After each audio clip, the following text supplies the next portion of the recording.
balita ngan impormasyon nga angay hibroan, mga isyu nga kinahanglan aksyonan. Ini pagtitirukon nga nigpapahamtang ipinagihan programa Agenda Hautso. Ika nga Philippine Information Agency, Eastern Visayas, igpapalangat tayo ang mga Agenda Hautso nga napapanahon ngan sadang pagdagdon. Eastern Visayas, Habagong Pilipinas. Ini ang iyo agenda.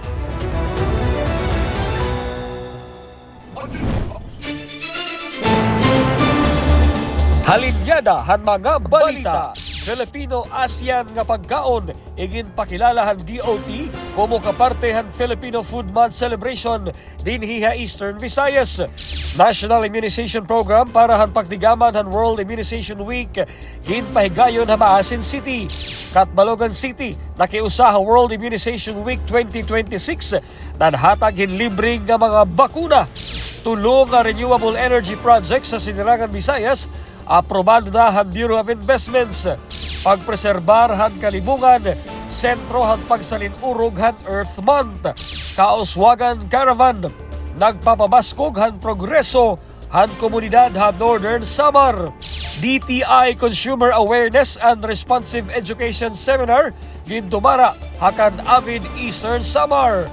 Maghanda summit han DOST, ginhag-in ang mga LGUs hapangandaman ha mga trahedya ng kataradman. Arasada Balita, US Balikatan Troops bumulig han pintahang pagkakaisa mural activity han Philippine Army. Pagpahilawig han Local Amnesty Program ginuyunan han RTF LCAC, han News and Information Center, PBBM pabahay ng mga programa ng gobyerno padayon habot nga han krisis ha enerhiya nga lima pa nga mga ayat han nasod. Masobra 3,400 ka parang uma ngan paro pangisda ha Basay Samar nakatagamtam hinbulig ilarom han Presidential Assistance Program. Nga na istorya panlawas, sakit nga leukemia pag-iistoryahan. Mga detalye hanaton mga balita masunod na.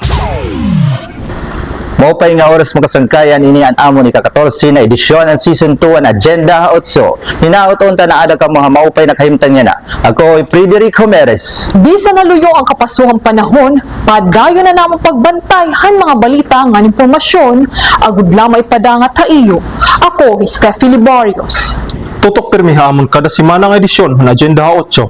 Ang pirmi niyo makikita na Facebook pages ng Philippine Information Agency, Eastern Visayas. Ako si John Sintiang Zon. Ang Agenda Hautso ini masusundan ng mga estasyon ng Radyo Pilipinas Calbayog, Radyo Pilipinas Sogod, ng Radyo Pilipinas Borongan, upod pa 94.9 Infinite Radio Villaba, DYRK Radyo Calgara, ng Berada Teleradyo, IBC 6 Hanpalo. Ini Jane Sanyano Gay, ini an EU. Agenda Hautso, Year 2. Agenda Hautso. Filipino-ASEAN pagkaon gin pagilalahan DOT kamo kapartihan Filipino Food Month celebration dinhi ha Eastern Visayas. Adan report ni Rian Arinto ang PI Eastern Visayas. Pagkaon na usa nga paagi para pagsumpayon ani iba nga mga kultura. Dinhi nga Eastern Visayas, ang pagkaon hindi rila simpleng andam, kundi iniin kapartehan aton kultura, tinipigan nga hinumduman ngan pangilalaan. Hapag sa linurog han Filipino Food Month yan nga Abril, ang Department of Tourism Eastern Visayas in naghatag hinigayon nga kilalon ngan tilawan ang mga pagkaon nga Filipino pero may halo ngan rasa nga ASEAN. Hakada putahe, makikita ang impluensya han aton mga amyaw nga mga nasod da ASEAN, sugad ang Thailand, Vietnam, Malaysia ngan Singapore. Ha Filipino-ASEAN degustasyon experience igin patilaw ha mga bisita ang mga pagkaon nga tikang ha mga nasod nga miyembro han Association of Southeast Asian Nations pero may kagat ngan rasa nga Pilipino. Subalakan DOT Regional Director Karen Tiopes, ini nga mga pagkaon in pamilyar ha mga taga-Eastern Visayas, kundi may bag-o nga timpla, may tradisyon, ebolusyon, ngan labawhan nga tanan, may istorya hin pagkaurusa. So this theme beautifully captures what we gather here to celebrate this afternoon. It reminds us that while Filipino cuisine is deeply rooted in our own history and identity, it is also part of a larger, vibrant tapestry of flavors shared across Southeast Asia. Yan nga tuig ang Pilipinas inananagbalay han 2026 ASEAN diin durodilain nga mga harampang ngan oro istorya ani himuon han nasod bahin na politika, seguridad ngan ekonomiya. Ipinaagi han Food Month celebration na ipapakita han nasod ang suporta para hininga burhaton panagbalay han Pilipinas. Samtang kaparte naman ng selebrasyon ang duha ka adlaw nga Eastern Visayas Street Food Fest nga ginbuhat ha Magsaysay Boulevard, Syudad han Tacloban. Dinhi ginpakilala ang mga tradisyonal nga mga karanon han rehiyon nga ginbibiling adlaw-adlaw mahitungod han nahiaraan nga rasa. Tikang ha PIA Eastern Visayas, Brian Arinto, ini aniyo agenda ha 8. National Immunization Program han pagtigaman han World Immunization Week gimpahigayon han Maasin City. Ang detalye gahatag ni Bong Pidalino han PIA Southern Leyte. Sobra sa napulog duha ka mga batang puya, edad 4 ka buwan ngadtos usa ka tuig, ang nabakunahan sa gihimong ceremonial vaccination pagka Biyernes, Abril 24 sa City Gym, pagsaulog sa World Immunization Week uban sa lokal nga tema Bakuna at Proteksyon ni Baby May Responsibility. Usa si Jennifer Natwil, 21 anyos, taga Barangay Cumbado, ang nagpabakuna sa iyang 1-year-old nga anak ug dako ang iyang pasalamat sa pangagamhanan. Thank you so much sa DOH kanang nagpasiugaan sa mga bakuna o para sa mga bata nga program. Thank you so much sa gobyerno nga mao nagpasiugaan.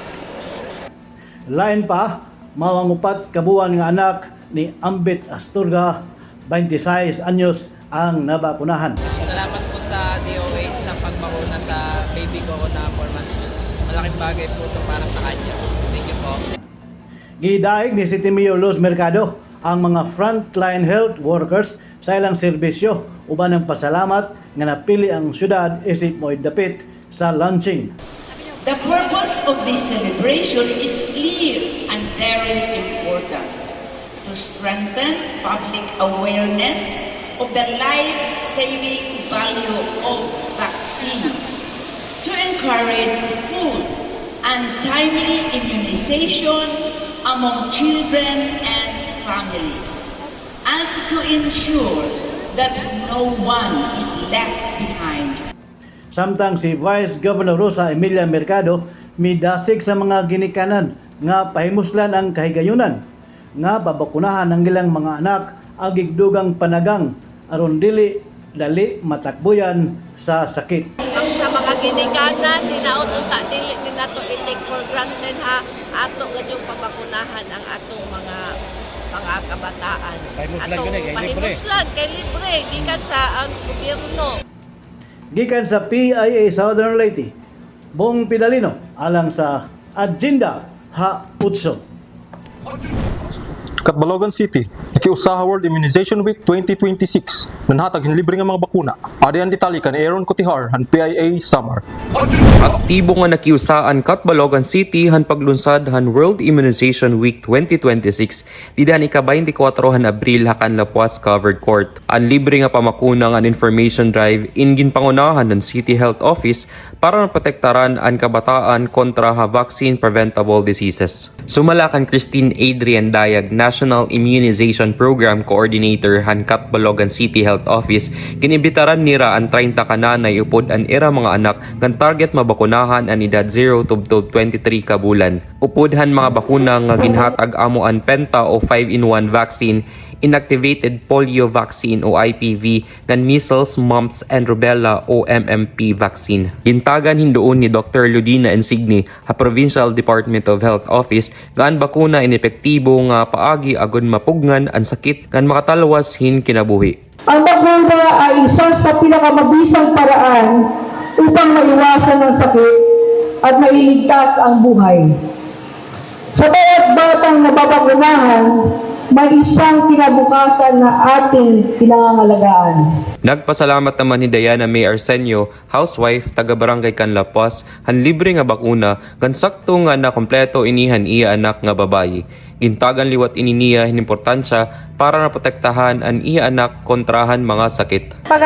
Laking pong salamat namin po kasi po libre po dito yung vaccine. Pwede po anytime pwede po magpa-vaccine na wala pong bayad, kaya po thankful po kami na meron pong libreng vaccine po dito. Tikang happy ay summer, iron ikotihar, ini an iyo agenda, Otso. Tulong ka renewable energy project sa Sinirangan, Visayas, aprobado na Han Bureau of Investments. Ang report, tikang kan Alet Reyes, Han PIA Leyte.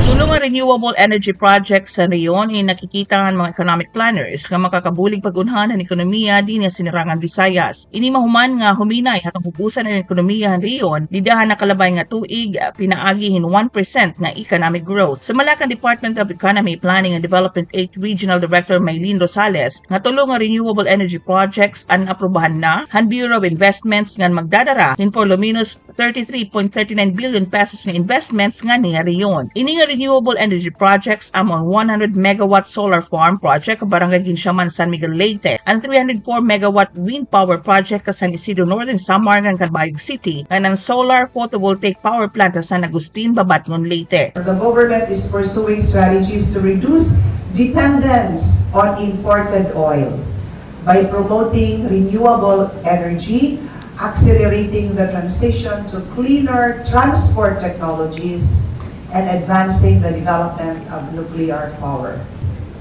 The Energy Efficiency and Conservation Act further supports reduced fuel consumption by encouraging energy-efficient technologies across industries and households. Humabubo ang economic growth ang Region 8 tika nga 6.1% didan 2024 nga daha 1% na lang ang pagtubo didan nakalabay nga tuig. Nakikita nga rason amo ang pagsarado ang pasar nga nakaapekto han import ngan pangempleyuhan, ang pagkaada load limit sa San Juanico Bridge nga nakaapekto ha transportasyon ngan panegosyuhan ngan ang sunod-sunod nga bagyo ngan maraot nga panahon nga nakaapekto naman han agrikultura. Tiga ang Philippine Information Agency Leyte, Alet Reyes, ini ang EU Agenda Ha-8. Pagpreserbar hang kalibungan sentro hang pagsiling orog han Earth Month. Ang report hini ni Jasmine Kate Agosto han PIA Leyte. Masunod na.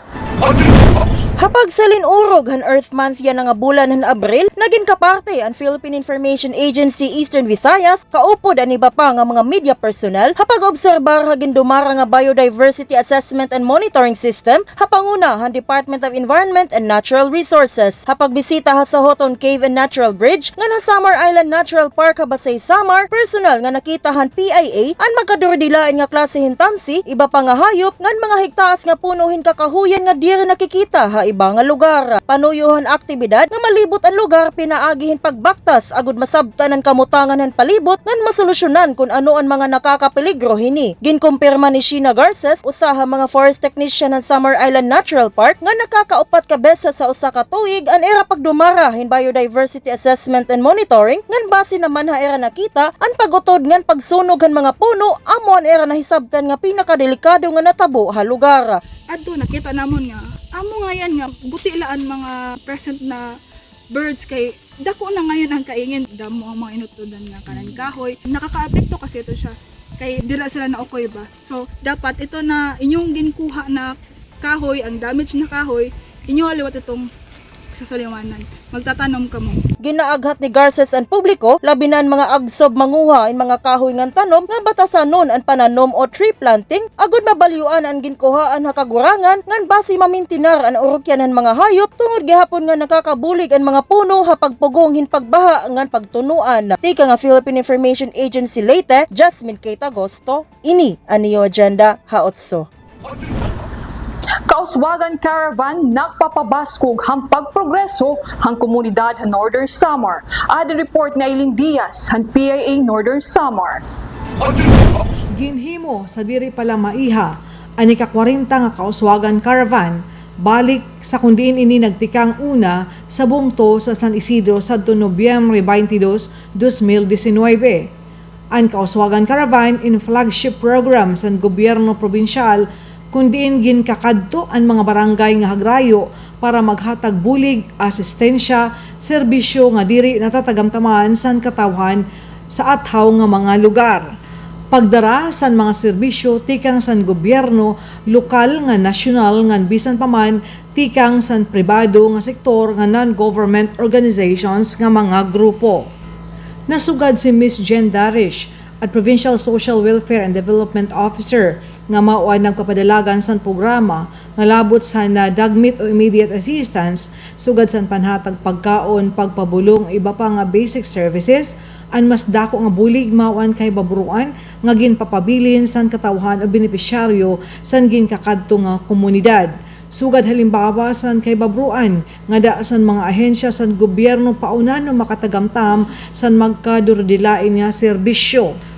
Paunano maiparehistro ang sayo nga tawo. Paunano makakuha lisensya ang mga motorista. Ang pakagtagamtam san serbisyo pagtag-agrikultura pati na ang insurance ang iraumhanan. Ang kay babruan san katungod san pagtaga-propriedad dida san legal consultation ngan kundiin makapalista ngan makapaabil san training nga ginpapadangan san TESDA, DOST, DTI paano makakuha scholarship para sa itong estudyante, paano makahanap trabaho nga ginabrihan san doling and peso ngan iba pa. In addition, impact. One word lang, siguro. It's on empowerment. So, through education, karamihan kasi when we do the community needs assessment, marami pa rin sa families natin, individuals, even the communities, hindi aware of even yung mga government services, hindi pa sila aware. So, through the Kauswagan Caravan, kasi nakikilala nila ang iba't ibang ahensya. And plus points na, bonus points na meron tayong napapasama from the private organizations, from the private institutions na kung saan nakakapagbigay rin sila ng serbisyo, ng mga services nila. Pero yung sa government na sector siguro, malaking tulong yun kasi it's a way of educating them kung saan sila pwede mag-avail ng services, saan sila pwede maka-access.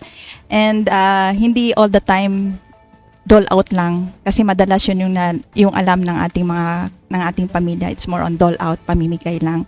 Pero apart from those two, it's beyond the dole out. Mas marami silang alam nila saan sila lalapit kung halimbawa nagkasakit, halimbawa kailangan nilang kumuha ng civil registration, alam nila kung saan sila lalapit, and even the process nalalaman nila. So I guess it's one way of empowering our families and the communities itself. Ang pinakaimportante nga gindadarasan Kauswagan Caravan nga daasan katawan nga diri sira nagpapabilin nga mangmang o inosente san mga serbisyo nga yaon ang gobyerno dugang ni Darish. Plano sa probinsya nga kada bulan yaon Kauswagan Caravan antes matapos ang tuig ngan mapaluag pa ang serbisyo nga mapapadangat sa nungod nga nanginhanglan nga komunidad. Sa ika-40 Kauswagan Caravan, ini nakag-service in 2,045 nga pamilya ngan umabot 7,022 nga mga tawo. Kikang sa Philippine Information Agency, probinsya sa Norte San Samar, ini sa Aileen Alazon Diaz para sa Agenda H8. DTI Consumer Awareness and Responsive Education Seminar Gendumara, Hakan Avid, Eastern Samar. Ang detalye hining report, ihatag ni Samuel Candido han PIA Eastern Samar. Malinamposon nga Gendumara ang Consumer Protection Division han Department of Trade and Industry Eastern Samar Provincial Office o kon DTI-SPO ang Consumer Awareness and Responsive Education Seminar o kon CARES haton Abril 21 dito sa Barangay Carolina ngan Barangay Canteros ngan hanon Abril 23 dito daman na Barangay 1 anto Canabid Eastern Samar. Ginpangunahan ang aktibidad ni Consumer Protection Division Chief Mrs. Ligaya C. Katuday, kaupo dira Isidro Aporto, Trade and Development Specialist nga Nooy Cibola, Consumer Protection Division Clerk. Ang katuyan na nasabi nga seminar, amo para mapakasugan ng babruan han mga senior citizen ngan mga barangay officials nga may kalabutan han era mga katungod ngan responsibilidad como mga konsumidor o pumapalit lakip ang mga importante nga mga probisyon nga nakasaad ang Republic Act No. 7581 o kon ang sinisiring nga Price Act of the Philippines base maprotektaran ang mga senior citizens kontra ang mga limbong nga mga negosyante ngan masiguro nga masunod ang husto nga eksakto nga presyo ang mga papliton. Naginhigayong gihapon ang nasabi nga seminar para agad mabaton ang era mga pakiana ngan agad may baroan pa ang mga programa ngan mga serbisyo na sabi nga ahensya. Por lo menos 600 nga mga senior citizens nga mga barangay officials ang tinambong nga nasabi nga katitero. Naghatag mga positibo nga mga reaksyon ang mga partisipante nga nagpasalamatan ng babruan nga era nakuha nga ang klarado nga pagsaysay nga pagtalakay ang mga research person. Usa nga partisipante si Mrs. Natividad Pinggil, hiyanag siring maupay ini nga seminar kay damon amon himbaruan tikang HDTI. Ngan maupay nga kami nga mga senior citizen indiri kami gihapon niyang alimtan ng gobyerno. Haton Marso 17 nga dan Marso 23 nagdumarog gihapon ang DTI hin mga sering nga care seminar ang mga barangay 1 and 2 Kampidhan, Nina, Pagbabangnan, ngan San Isidro, and San Julian, Eastern Samar. Ini nga mga pitad ang DTI SPO ay nagpapakita na era paday nga panginano ng paghatag ng eksakto ng tamang serbisyo ngadto ng mga katungod han mga konsumidor ang probinsya ni Eastern Samar pinaagyan era mga programa. Tikang HPI Eastern Samar, ini Samuel D. Candido para han agenda ha-utso. Naging positibo ang feedback ng mga alkalde ng Local Disaster Risk Reduction and Management Officers sa Eastern Visayas hagi dumarang nga maghanda summit ng Department of Science and Technology o DOST Hapalo Leyte. Ginhulagway ni Palo Mayor Medius Maten Petilia, Presidente han League of the Municipalities of the Philippines Leyte Chapter, ang importansyahan katitiro nga diri la usa nga pure meeting kundi usa nga pamaagi para mas nga may baro ang mga taga-reyon han posible nga kadilikaduhan darahiton mga natural hazards nga nakapalibot ha aton. Gindayaw naman ni Mayor Bernie G. Takoy han matag of Leyte ang DOST hapag dumara hini mahitong na usa ini nga pamaagi para makag-andam ang mga LGUs hanti arabot nga mga disasters. This is one way also of for the preparedness of our municipality, kaya mas maganda na nga ito ngayon pinag-usapan doon yung mga posibleng disasters, yung mga pwedeng mga hazards na dyan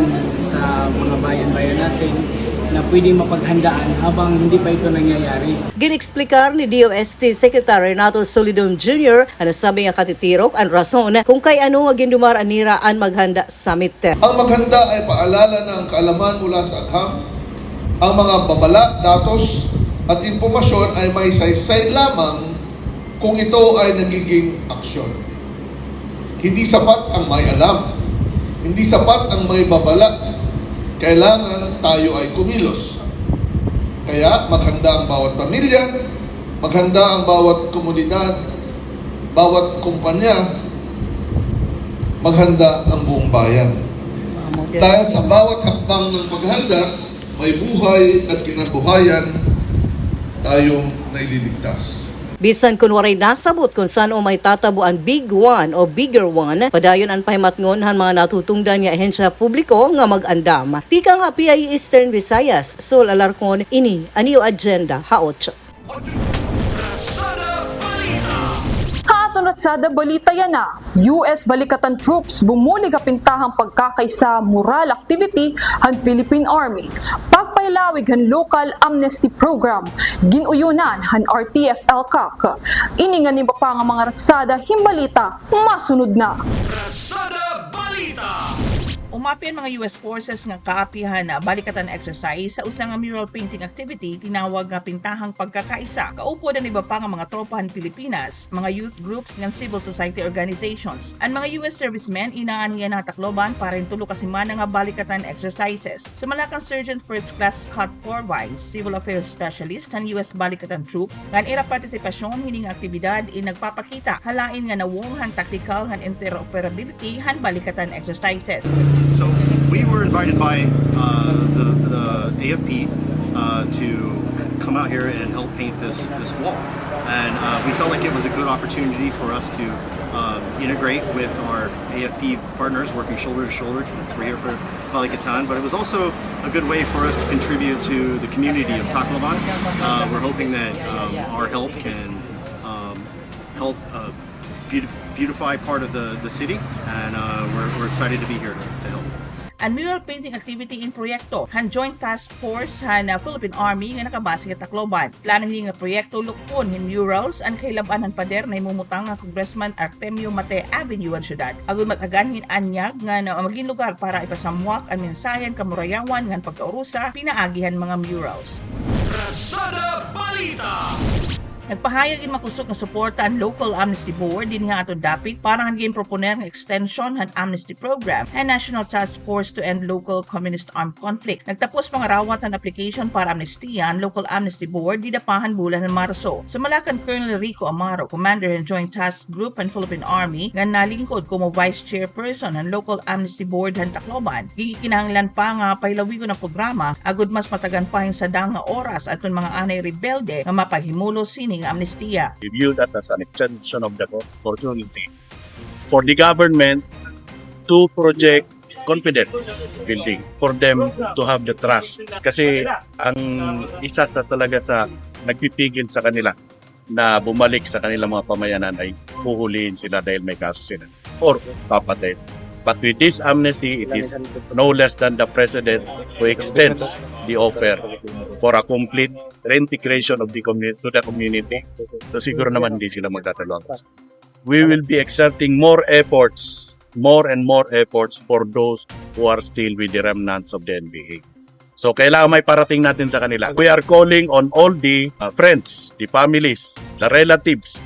Sa part ng Army, we will be helping the local amnesty boards to send flyers or materials that will explain everything about the amnesty in just a sheet of paper. Ang Local Amnesty Board at Catbalogan City ay nakakarawatin maabot 1,200 nga amnesty applications, samtang may ada naman 684 din nga syudad ng Tacloban. Hini nga ihapa ada pala si Tenta ato na deliberate ang Local Amnesty Board kutubhan March 2026 nga talaan. Tika nga Philippine Information Agency Leyte para Ratsada Balita, ini Ale Treyes, ini EU Agenda Ha8. News and Information Center. News and Information Center, PBB ang pabahay ng mga programahan gobyerno, padayon habot nga han krisis sa enerhiya, ngan iba pa nga mga ayat hanasod. Masobra 3,400 nga paraguuma ngan parupangisda habasay Samar, nakatagamtam bulig ilarumhan Presidential Assistance Program. Tikang News and Information Center, aadihin ni Lupido han PIA Eastern Visayas. News and Information Center. Ginsiguro ni Presidente Ferdinand R. Marcos Jr. nga padayon ang gobyerno pagpatuman han importante nga mga programa para katawhan, lakip na dinhi ang programa pabahay, haluyuhan krisis sa enerhiya ngan iba pa nga ayat nga inatubang han nasod. Sumalahan Presidente padayon ang trabaho ng gobyerno agud masiguro nga nadangat ang serbisyo publiko hatag sa nga Pilipino ngan diri nalalangan ang mga programa nga magpapaupay haira kinabuhi. Gintagan hindoon ang Presidente nga upodhan mga prioridad han administrasyon ang paghatag indisente nga balay hatag sa nga pamilya nga Pilipino, pinaagyan pambansang pabahay para sa Pilipino Program o 4PH. Manunumduman nga naglabay nga semana personal nga gin-inspeksyon han Presidente ang pirang housing projects sa Pampanga agud siguruhon nga maupay talwas nga dekalidad ang mga gititindog nga balay para sa mga benepisyaryo. Sumala naman kan disud Secretary Jose Ramon Aliling ginpapahaluag han gobyerno ang mga opsyon sa pabahay agud mas tamo nga mulupyo ang makatagamtam. Gintagan gihapin doon ang Presidente nga hailarom han i-administrasyon nagpapabilin niya padayon ang pagpatuman han mga programa han gobyerno agud magmagaan ang panginabuhi han mga mulupyo ngan matagan hin maupay nga kabubuwason. News and Information Center. Halay niya sumat maabotin 3,489 nga maparag-umahan bungtuan basay Samar ang nakakarawatan ang conditional cash aid duha ka adlaw nga distribusyon nga ginbuhat ang Department of Agriculture ha Municipal Team hadi pa lang ayha. Sumalang report tikang HDE Regional Office 8 iniin kapartihan patapod ang gobyerno nga suportahan ang mga pakabuhihan mga parag-uma ilarom ang Presidential Assistance for Farmers and Fisherfolk Program mataganhin kadagmitan niya bulig agud maibanan ang epektuhan pagitaas ang presyo ang produkto petrolyo han nasod. Ginpahibarog gihap ang DA nga ang Presidential Assistance to Farmers and Fisherfolk Program inusang inisyatibo epektibo ang gobyerno paghatag ng bulig pinansyal ha mga kwalipikado nga RSBSA registered nga mga parag-umay humay mais nga tubungan mga both are registered nga parpangista nga nadarahigan ang pakabuhi nga produksyon tungod han maraot nga epekto ha ekonomiya ha nagpapadayon nga samok ha Middle East. Ini inwaray kondisyon nga kas assistance sa mga kwalipikado nga mga parag-uma nga parpangista para mabuligan ang nagtitikay taas nga gasto produksyon ngan para magpadayon ang ira kapasidad ha produksyon. Ang kwalipikado nga benepisyaryo in makakarawat hin waray kondisyon nga pinansyal nga bulig nga nagkakantidad hin 2,325 pesos. Tikang News and Information Center han PIA Eastern Visayas ini hinil dalit lupido ngan ini ang EU agenda ha 8. Istoryahan Panlawas. Magpapadangat ang mga bagong impormasyon nga nakakaapekto han kahimsog hanaton Panlawas. Istoryahan Panlawas. Mga impormasyon ang mga tambal o paglikay han mga magkalain-lain nga mga sakit nga nakakabalaong nga panlawas ang mga tao. Iyo may babatian. Ay Istorya Panlawas. Istorya Panlawas. Masunod na. Maupay nga oras mga kasangkayan. Ako Mary Grace Manadong bago nga magpapadangat han Istorya Panlawas yan nga edisyon han agenda ha 8. Amo nagpapadangat yan na ang pira ng mga detalye bahin han sakit han acute lymphoblastic leukemia o ALL. Ini inahihimo matungod han sobrang immature nga white blood cells nga gintatawag nga lymphoblast. Nandiri pa ini hinog amo diri nakakabulig hapag depensahan lawas kontra infeksyon. Ako Ella Sumayon. Ang acute lymphoblastic leukemia o ALL in usang nga sakit nga klase hin cancer hadugo ngan bone marrow. Ini ang kasagaran nakakaapekto ha mga kabataan pero mahimo liwat ini mahitabo ha mga may edad. Ha ALL ang bone marrow naghihimo hindamo nga abnormal nga selula tungod ini naiibanan ang red blood cells nga nagreresulta hin kakapoy ngan kaputla han tawo. Naiibanan gihapon niyan mga platelets lugod nga madali magdugo ngan magkapasa. Ang common nga sintomas amo ang permi nga kakapoy, kataas nga hiranat, dali nga magkapasa, sakit ha bukog ng permi nagkakasakit. Ang ALL kasagaran nakikita ha mga bata nga nag-iedad 2 to 5 years old. Pero ang mga adulto mahimo gihapon na maapektuhan hini nga sakit. Ang posible nga hinungdan hini indiri pa klaro pero may da mga risk factors sugad han genetic condition Down syndrome.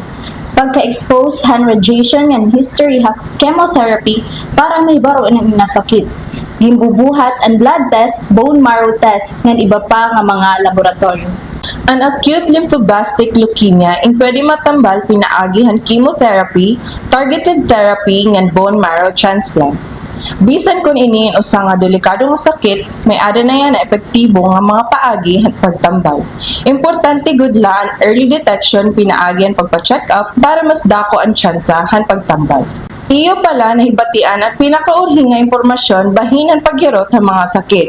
Naghihinaot kami nga kamoy magpabilin nga mahimsugan lawas nga makabulig hapag padukwag han aton sa syudad.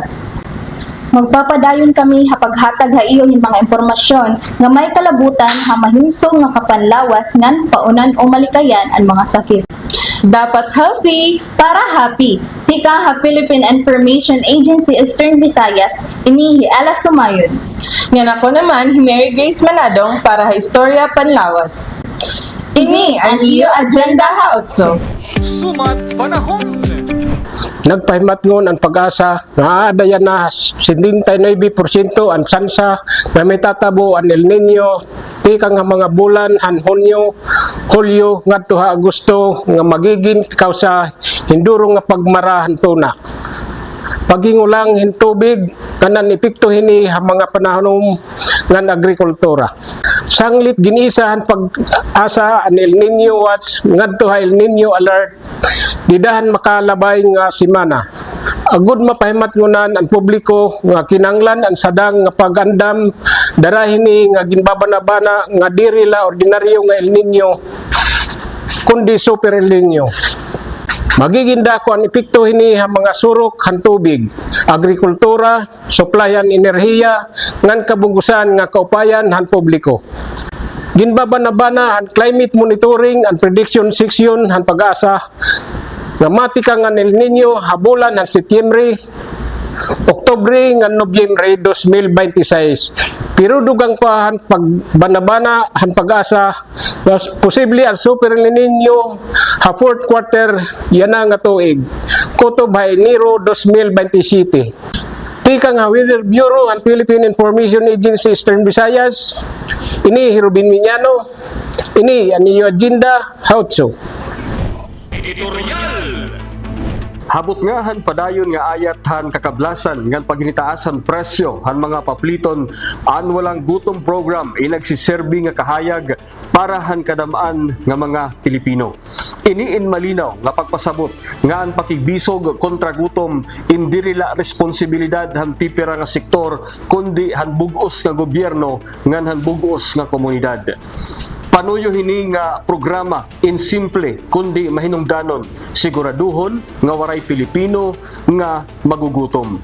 Ipinaagihan gin pahiluag nga food assistance program suporta panginabuhi ngan bubligay han durodilain nga sektor hinay-hinay nga natatagan hin solusyon ang pinakamabug-at nga problema han nasod ang gutom. Diri kakalirong nga dako ang papel han mga ahensya ng gobyerno sugad ang Department of Social Welfare and Development o DSWD ngan Department of Agriculture kon DA hapag patuman hin mga programa nga nabaton han seguridad hapag kaon. Labaw pa han ayuda ang tinuod nga kusog han walang gutom program inaada hapag hatag hin hilawig nga solusyon pagpakusog han lokal nga produksyon suporta ha mga mag-uruma ngan mangirisda ngan paghatag hinigayon ha mga komunidad nga maging bastante hakinabuhi. Hini nga paagi, dirila temporaryong nga napupunan ang paghingulang ha pagkaon kundi mas nga ginpapakusog ang kahimtang hakinabuhi han kada tagsa Pilipino. Kun ang eksakto nga pagkaon ha lamesa, permi andam ang kada pamilya nga tubangon ani adlaw-adlaw nga mga ayat tika nga edukasyon han mga kabataan kutob haira mga tagsa-tagsa pakabuhi. Importante gihapon nga kilalon ang papelhan mga lokal nga panggobyernohan ng pribado nga sektor hakalangpusan han walang gutom program. Ang walang gutom program in katumanan han mga saad haluyo han mga pagsari may pitad o kung may konkreto nga pitad agos siguraduon ang dungog han kada Pilipino. Kung magpapadayon ini nga inisyatibo diri hirayo nga makakamot an usa nga Pilipinas kundiin kada tangkaan in may pagaharampangan ngan kada Pilipino may maupay nga kabubuwason nga lalauman. Para han editorial ako si Ryan Arinto ini ani agenda haotso. Iyo pala hinbatian ang pinakauri nga impormasyon ngan solusyon. Sugod man mga programahan gobyerno nga nakakabenepisyohan mulupyo. Daw nga salamat ang iyo pag-upod ha amon ngini na edisyon. Kami magpapabiling nga ada sentro han mga balita nga naksyon parang katawhan han rehiyon. Hasta sunod nga gayon. Ini ang iyo Agenda Hauso Year 2. Agenda Hauso. Salamat haniyo pakigurusa ha Agenda House, ang programa nga nakatutok ha mga balita, informasyon, ngan solusyon kasugbong ang gobyerno para ha kauswagan han panginabuhi han mga mulupyo tubtub ha sunod gayon Eastern Visayas. Habahong Pilipinas! Ini ang iyo Agenda.